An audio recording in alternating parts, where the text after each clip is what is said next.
Shifting focus back home, the 7-phased Lok Sabha elections will see something very new this time. For the first time, candidates' photographs along with the party symbols will be found on the EVMs.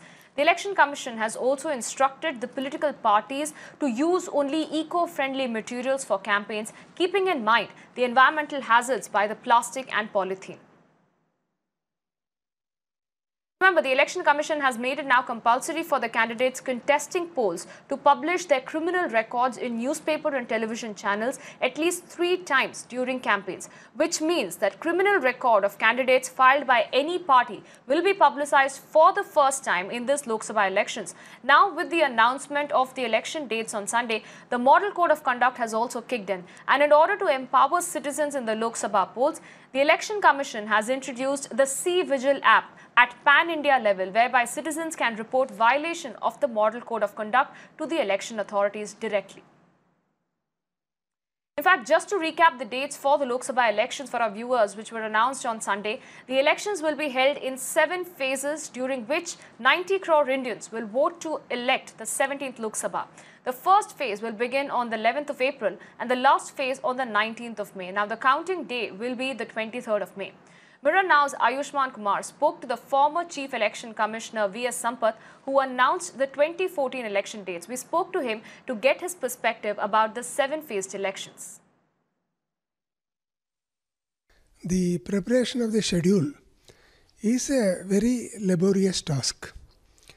The Election Commission, almost preparation for general election, takes place about 13 to 16 months before the actual announcement of the elections.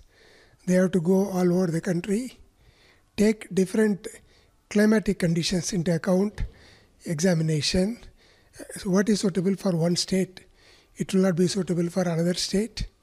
Plus, we have certain areas which have special characteristics, like left extremist areas, J&K, some other districts which are critical from law and order point of view, some states which require only a phased election because it is possible to conduct election only with central security forces.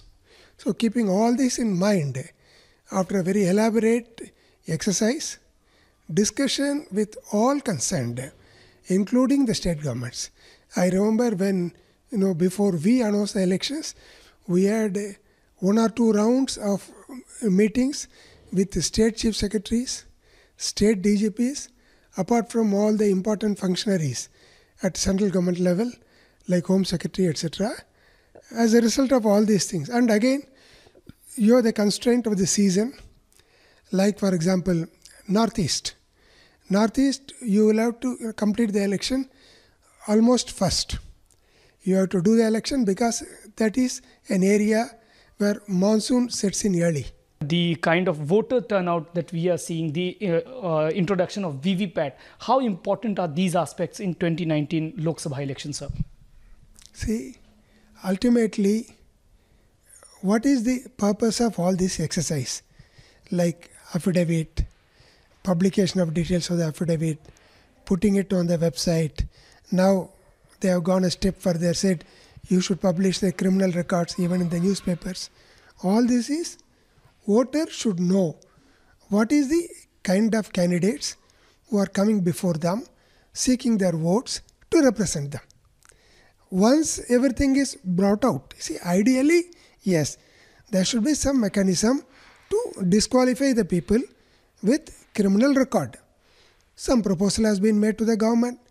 It has been there for a very long time with the law ministry. For whatever reason, no decision could be taken. But you might recall some time back, matter went before the Supreme Court also. Earlier, people used to say, Election Commission should ban. Where do we have the powers to ban the candidates? Qualification, disqualification of the candidates is governed by the statute. It is not done at the discretion of Election Commission.